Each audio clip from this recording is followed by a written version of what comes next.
This is a little more of an in-depth look at my Obeka Brute Chronologist deck. It's a pirate tribal deck. Because I have 3 pirate tribal decks. This was the second one I made. In the colors I like to play, blue, red, and black. So Obeka says, if we tap her, the player whose turn it is may end the turn. So that's most likely going to be us. There's most of the time nobody else is going to want that to happen for them. But we'll be using it on our turn to end our turn early. That way we can hopefully keep stuff. And yeah. So the first thing we've got here is we've got the Hellkite Courser because she needs a pet dragon. It's got flying. When Hellkite Courser enters the battlefield, you may put a commander you own from the command zone onto the battlefield. It gains haste. And then return it to the command zone at the beginning of the next end step. So what's nice is you can wait to bring this out. Maybe Obeka has been removed a couple of times already. And then when you bring this out, you could bring Obeka out onto the battlefield. And before the end of your turn, before your end step, you can tap Obeka to end the turn and just keep her on the battlefield. So, free without paying. We've got Mirror March. Whenever a non-token creature enters the battlefield under your control, flip a coin until you lose a flip. For each flip you won, create a token that's a copy of that creature. Those tokens gain haste, and then exile them at the beginning of the next end step. But we can bypass that by ending the turn. We've got Ryona, Fire Dancer. At the beginning of combat on your turn, create X tokens that are copies of another target creature you control, where X is 1 plus the number of instant and sorcery spells you've cast this turn. They gain haste. Exile them at the beginning of the next end step. Once again, we can tap Obeka, bypass that, and keep them for good. We've got CCG, Mirror Breaker. It's got haste. And we get to create a token that's a copy of target non-legendary creature you control, except it has haste. Sack it at the beginning of the next end step. Once again, ending our turn, keeping that token forever. We got Fable of the Mirror Breaker. So, on our first chapter, we created 2/2 red Goblin Shaman creature token with whenever this creature attacks, create a treasure. We like treasures, so there's nothing wrong with that. Second chapter, we can discard up to 2 cards. If you do, draw that many cards. And for our third chapter, we exile it and return it to the battlefield transformed. And we're going to transform it into a reflection of CCG. If we pay 1 and tap it, we create a token that's a copy of another target non-legendary creature we control, except it has haste. Sack it at the beginning of the next end step. Once again, bypassing that if we end the turn with Obeka. We have Jaxus, the Troublemaker. If we pay red and tap it, we get to discard a card as well. We create a token that's a copy of another target creature you control, except it gains haste. And when this creature dies, draw a card. Then we sack it at the beginning of the next end step. So once again, we can bypass that by ending our turn. And it still has that when the creature dies, you draw a card, so that's all right. Card draw is good. We've got Arami of the Dead Tide. So what this one does is, if we tap it, exile cards from our graveyard equal to the number of opponents we have. Target creature card in your grave gains Encore until the end of turn. The Encore cost is equal to its mana cost. So you're going to be exiling that creature card, paying its mana cost. And for each opponent, you're going to create a copy that attacks that opponent this turn of Fable. They gain haste, and then you sack them at the beginning of the next end step. But, again, we can bypass that by ending the turn, and then we'll have 3 copies of the creature. We've also got Zera, Renegade Recruiter. She's got flying. And when she attacks, look at defending player's hand. You may put a creature card from it onto the battlefield under your control, tapped and attacking that player or a planeswalker they control. Then you return that creature to its owner's hand at the beginning of the next end step. Again, we can end the turn and keep that creature forever. So Obeka is pretty cool, but we're not going to fully rely on her for everything because people will remove her. And then our deck just, I wouldn't say wouldn't be good, but it wouldn't be as good. We'd have to give things back. We wouldn't get to keep things. It'd be sad. So we've got the Direfleet Daredevil. It's got first strike, and when it enters the battlefield, exile target instant or sorcery card from an opponent's grave. You may cast it this turn. You can spend mana as though it were mana of any type to cast that spell. If it would be put into a graveyard this turn, exile it instead. We've got Hostage Taker. So when it enters the battlefield, we exile another target creature or artifact until Hostage Taker leaves the battlefield. You may cast that card as long as it remains exiled using mana of any type to cast it. Using mana as though it was mana of any type. So again, just keeping things without Obeka's help. We've got Boneyard Parlay. Exile up to 5 target creature cards from graveyards. So just go through everybody's grave, pick the best things. Then an opponent separates those cards into 2 piles. You put all cards from the pile of your choice onto the battlefield under your control and the rest into their owner's graveyards. We've got Visions of Dread. Target opponent puts a creature card of their choice from the grave onto the battlefield under your control. So this is nice if, they've got some really good things in there. And if they got some bad things, I guess you're getting one of those things instead. But it's a fun little gamble. It's also got flashback, although the flashback cost is a little hefty. We got the Blue Sun's Twilight.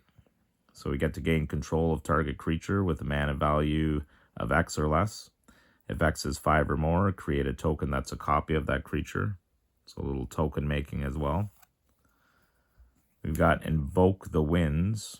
So we get to gain control of target artifact or creature and untap it.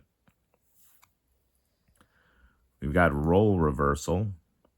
So you get to exchange control of 2 target permanents that share a permanent type. So you could do that to any permanents. So we can exchange control of our things with somebody else's or exchange control of 2 other people's things. Kind of mess them up.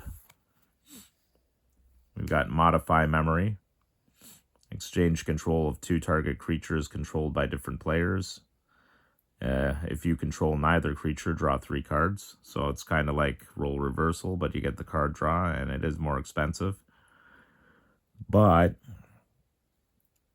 it's fun to do. I find that people say if you swap 2 people's commanders, they're just going to try to help each other out to get their commanders back. But if you do one person's problematic creature or a commander with somebody else's creature that isn't as good, you'll find that person will not want to give that person's commander back or problematic creature. In most cases, unless they politic real well. We've also got Valki, God of Lies. When it enters the battlefield, each opponent reveals their hand. For each opponent, exile a creature card they revealed this way until Valki leaves the battlefield. If we pay X, we choose a creature card exiled with Valki with converted mana cost of X, and he becomes a copy of that card. So it's a fun little, it's sort of like stealing. Although we got a backside as well. Tybalt, Cosmic Imposter. As Tybalt enters the battlefield, you get an emblem with you may play cards exiled with Tybalt, and you may spend mana as though it were mana of any color to cast the spells. So you get +2 them to exile the top card of each player's library. We can -3 them to exile target artifact or creature. Or we can -8 to exile all cards from all graveyards and add 3 red mana. A little pricey, but if you can pull it off. Because I do love copy effects, we've got Spark Double. You may have Spark Double enter the battlefield as a copy of a creature or planeswalker you control, except it enters with an additional +1 counter on it if it's a creature, an additional loyalty counter if it's a planeswalker, and it isn't legendary if that permanent is legendary. We've also got Stolen Identity. It's a little pricey, but you get to put a token onto the battlefield that's a copy of target artifact or creature. And Cipher. So you exile the card and code it on a creature you control, and whenever that creature deals combat damage to a player, its controller may cast the copy of the encoded card without paying its mana cost. So you just got to make sure it's on a creature that can't really be blocked, and then can make copies. We've got Quasi-Duplicate. Create a token that's a copy of target creature you control. It's also got Jumpstart, so you can cast it from your grave by paying its cost and discarding a card. We've got C Double. The spell can't be copied, but we can choose one. Although if the opponent has 8 or more cards in the grave, you can choose both. So we can copy target spell. You may choose new targets for the copy. And we can also, possibly, create a token that's a copy of target creature. We've got Delina, Wild Mage. So when she attacks, choose target creature you control, roll a d20. If you get 1 to 14, you create a tapped and attacking token that's a copy of that creature, except it's not legendary and has, and the creature has exile this creature at the end of combat. If you roll 15 to 20, you create one of those tokens and roll again. So this is kind of cool because we get to create lots of tokens, perhaps. The downside is Obeka's ability won't work with it because the creature has exiled this creature at the end of combat. So even if you save it on your combat, it will be exiled by the end of the opponent's combat. Another little copy effect here, Teach by Example. When you cast your next instant or sorcery spell this turn, copy that spell. You may choose new targets for the copy. So, of course, being pirates, we like treasure. So we've got Zorn. If you would create 1 or more treasure tokens, instead create those tokens plus an additional treasure token. We've got the Treasure Vault. So its second ability is if you pay XX, tap it, sacrifice the Treasure Vault. You create X treasure tokens.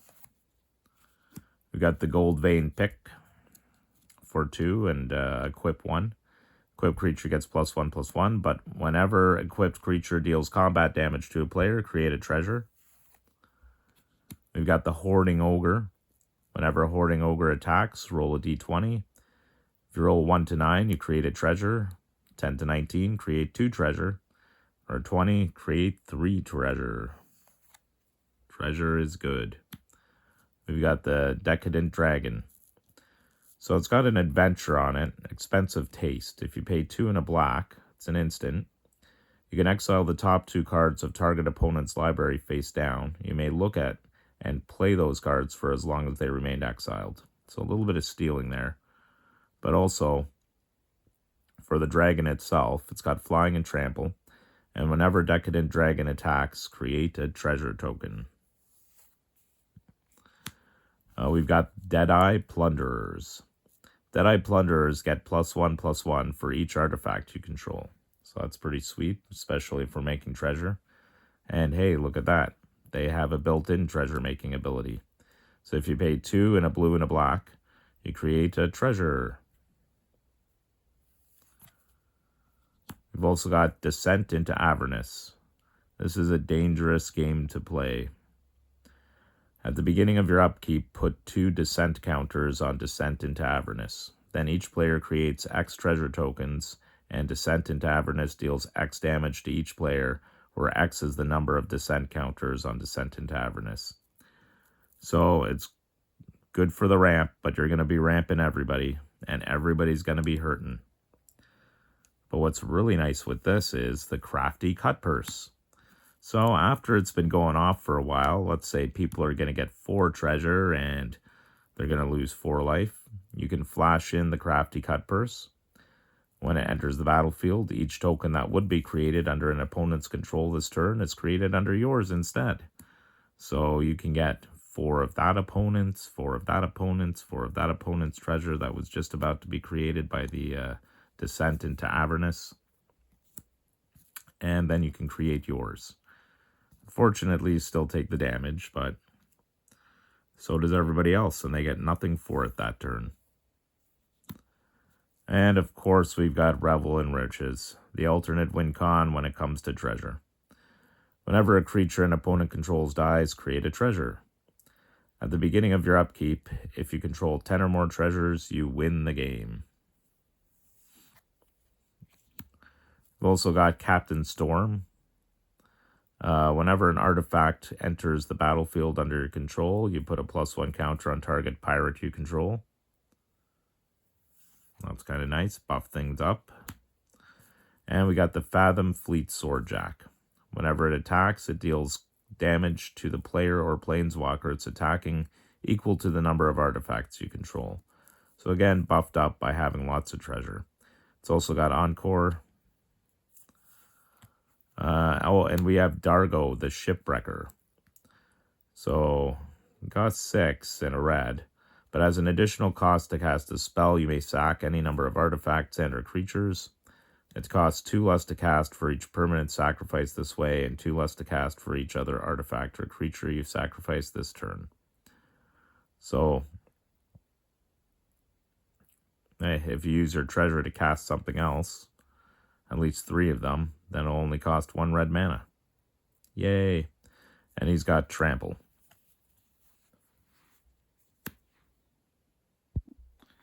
So let's check out some of the removal we've got here, or what I call removal. We got the Kite Sail Freebooter, flying. When it enters the battlefield, target opponent reveals their hand. You choose a non-creature, non-land card from it. Exile that card until the freebooter leaves play. We've got the Deadeye Tracker. If you pay 1 and a black and tap it, you exile 2 cards from an opponent's grave, and then it explores. So it's nice to remove some things from people's graves who are getting things back. We got the Merchant Raiders. Whenever Merchant Raiders or another pirate enters the battlefield under your control, tap up to 1 target creature. That creature doesn't untap during its controller's untap step for as long as you control the Merchant Raiders. It's nice to be able to tap creatures. That way you can get damage through. Got the Dreamcaller Siren. It's got Flash, flying. Can block only creatures with flying. But when it enters the battlefield, if you control another pirate, you tap up to 2 target non-land permanents. We've got the Sorcerer's Spyglass, because it looks piratey. When it enters the battlefield, look at opponent's hand, choose any card name. So you can even choose a card name that's already on the battlefield. Or maybe you know their deck, so you know a card name in the deck. Activated abilities of sources with the chosen name can't be activated unless they're mana abilities. So you can shut something down that can activate. We've got Siren Storm Tamer. So it's got flying, but if we pay blue and sacrifice it, we can counter target spell or ability that targets you or a creature you control. We've got Hornswoggle. Counter target creature spell, you create a treasure.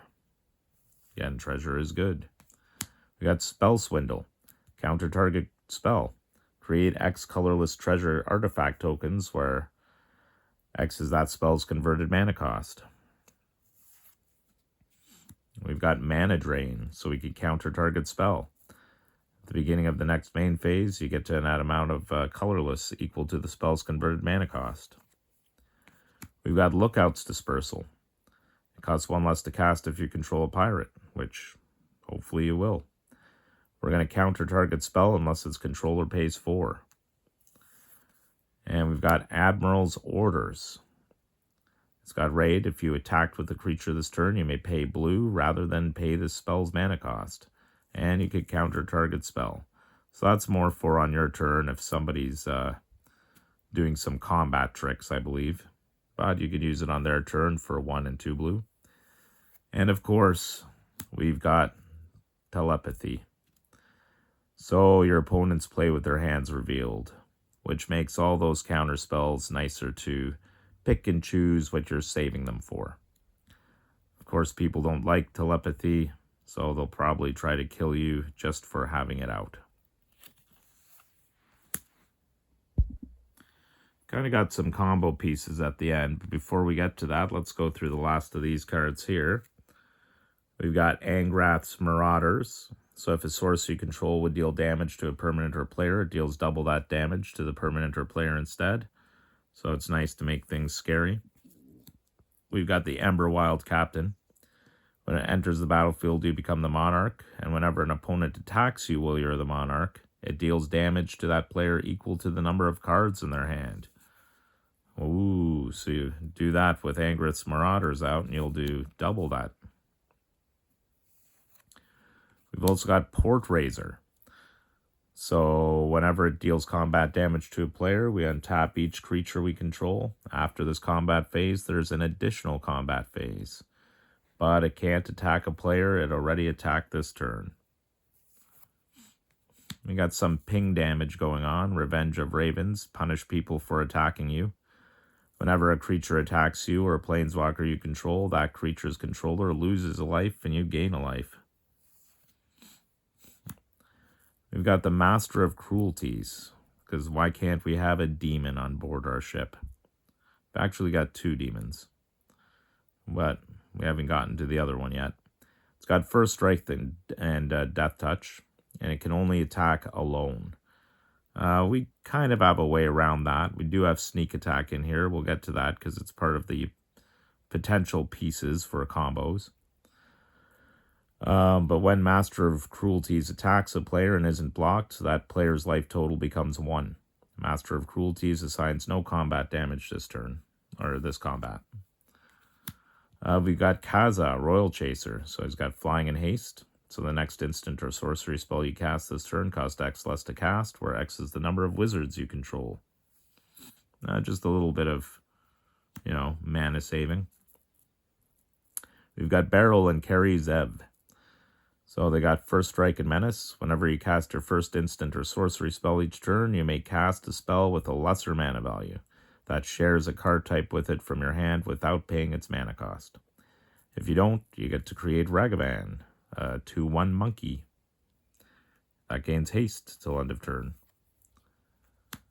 So a way to recast some of our sorceries in instance, we've got Lear, Disciple of the Drowned. Spells can't be countered, and each instant and sorcery card in your graveyard has flashback. So the problem with this is you do have a lot of counter spells. So you can't really use those, but you can use a lot of your other stuff. The flashback cost is equal to the card's mana cost. We've also got Victimize. Choose 2 target creature cards in your grave. Sacrifice a creature. If you do, return the chosen cards to the battlefield tapped. Nothing like a little bit of recursion. We got Dockside Chef, because we need a chef on board our ship. We're going to pay 1 and a black, sacrifice an artifact or creature, and draw a card. We got Spectral Sailor. It's got Flash, Flying, and if we pay 3 and a blue, we get to draw a card. And we've got the Grim Tutor. We get to search our library for a card, put that card into our hand, then shuffle.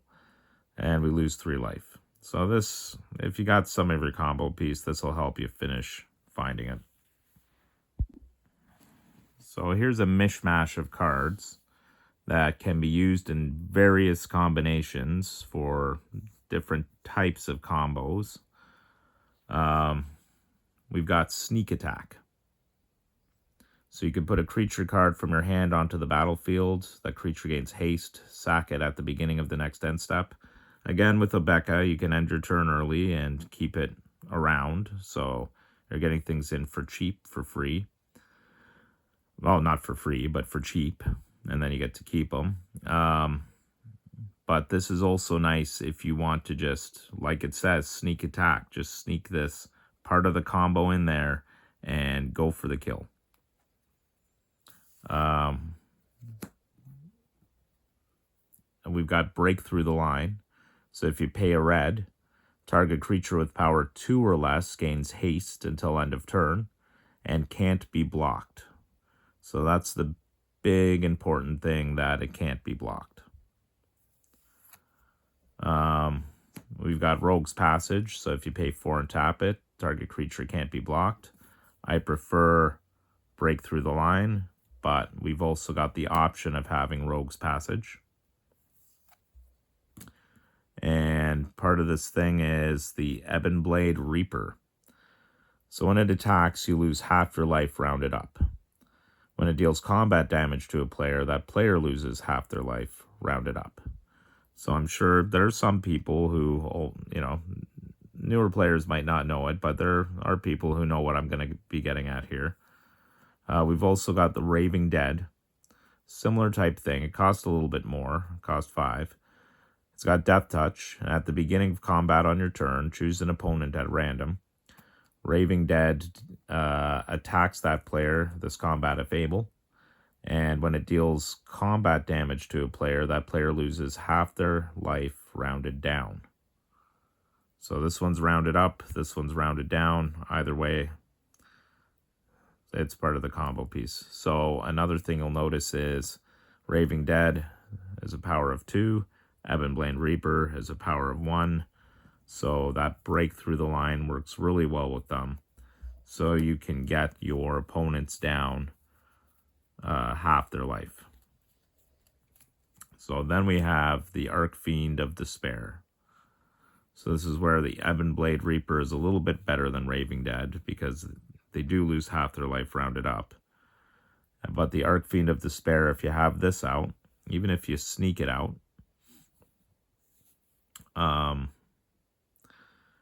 it's got flying.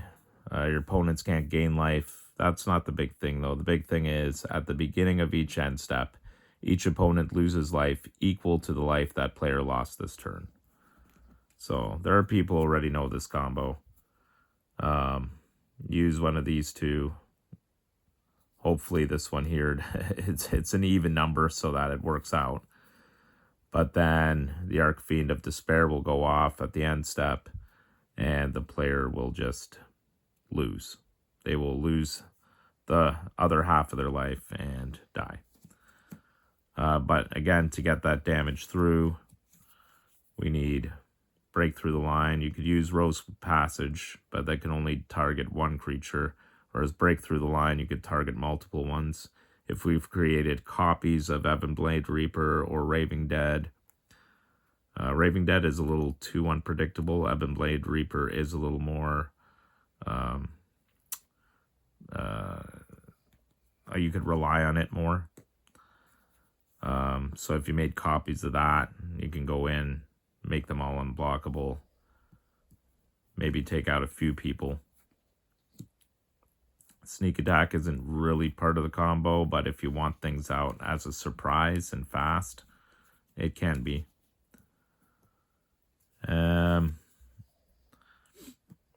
Another thing we have is Satoru Amizawa. So whenever you activate a ninjutsu ability, look at the top 3 cards of your library, put one of them into your hand, the rest at the bottom of your library. The main thing is, though, each creature card in your hand has ninjutsu for 2 and a blue and a black. So what you could do is, if you have the Archfiend out, or you can ninjutsu the Archfiend out, and you can also ninjutsu your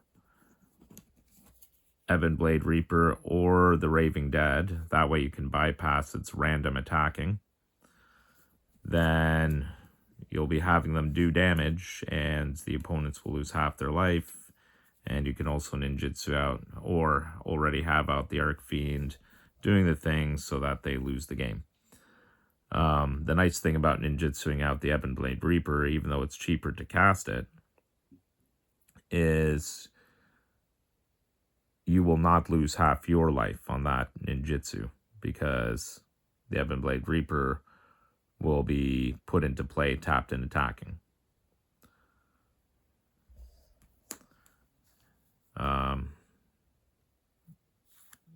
We've also got Fleeting Reflection. So target creature you control gains hexproof until end of turn. Untap that creature until end of turn. It becomes a copy of one other target creature. So if you have another creature, you've got the Ebonblade Reaper attacking one opponent, it's unblockable. You get another one of your creatures unblockable attacking another opponent. You could cast Fleeting Reflection on it and turn it into an Ebonblade Reaper so that they will lose half their life. And the Archfiend of Despair will hopefully go off and you can take them out. So you just got, it's basically all those cards are, the main part is the Reaper or Raving Dead and the Archfiend of Despair. Break through the line helps you get that damage through. And the rest of those cards are just kind of alternate ways you can try to do the same thing. So that was my Obeka deck, Pirate Tribal. Hope it gave some ideas. Hope you enjoyed. And thanks for watching.